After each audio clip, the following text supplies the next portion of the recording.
মুক্তিযুদ্ধের ক্ষয়ক্ষতির কথা মনে আছে আমাদের? কত মানুষ হারিয়েছে তাদের প্রিয়জন, এমন অসংখ্য প্রিয়জন হারানোর বেদনা আর মুক্তিযুদ্ধের সেই বিভীষিকাময় অধ্যায়ের কথা তুলে ধরেছেন কবি রুদ্র মোহাম্মদ শহীদুল্লাহ তার বাতাসে লাশের গন্ধ কবিতাটিতে। আমাদের এবারের পরিবেশনা বুশরা জামান মারিয়ামের কণ্ঠে এই কবিতাটি।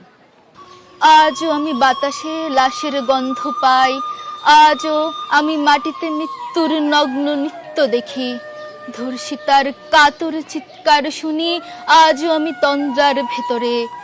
এ দেশ কি ভুলে গেছে সেই দুঃস্বপ্নের রাত, সেই রক্তাক্ত সময়? বাতাসে লাশের গন্ধ ভাসে, মাটিতে লেগে আছে রক্তের দাগ। এই রক্ত মাখা মাটির ললাট ছুঁয়ে যারা বুক বেঁধেছিল জীর্ণ জীবনের পুজে, তারা খুঁজে নেয় নিষিদ্ধ আধার।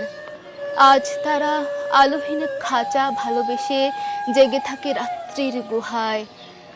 এ যেন নষ্ট জন্মের লজ্জায় আড়ষ্ট কুমারী জননী। স্বাধীনতা এ কি তবে নষ্ট জন্ম? এ কি তবে পিতাহীন জননীর লজ্জার ফসল? জাতির পতাকা খামচে ধরেছে আজ পুরনো শকুন। বাতাসে লাশের গন্ধ, নিয়ন আলোয় তবু নর্তকীর দেহে দোলে মাংসের তুফান।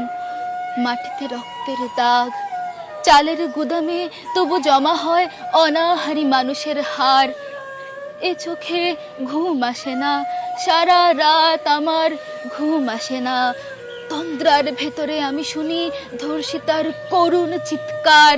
নদীতে পানার মতো ভেসে থাকা মানুষের পচা লাশ, মুন্ডহীন বালিকার কুকুরে খাওয়া বিভৎস শরীর ভেসে ওঠে চোখের ভেতরে। আমি ঘুমোতে পারি না, আমি ঘুমোতে পারি না। রক্তের কাফনে মোরা কুকুরে খেয়েছে যারে, শকুনে খেয়েছে যারে, সে আমার ভাই, সে আমার মা, সে আমার প্রিয়তম পিতা। স্বাধীনতা সে আমার স্বজন হারিয়ে পাওয়া একমাত্র স্বজন। স্বাধীনতা সে আমার প্রিয় মানুষের রক্তে কেনা অমূল্য ফসল।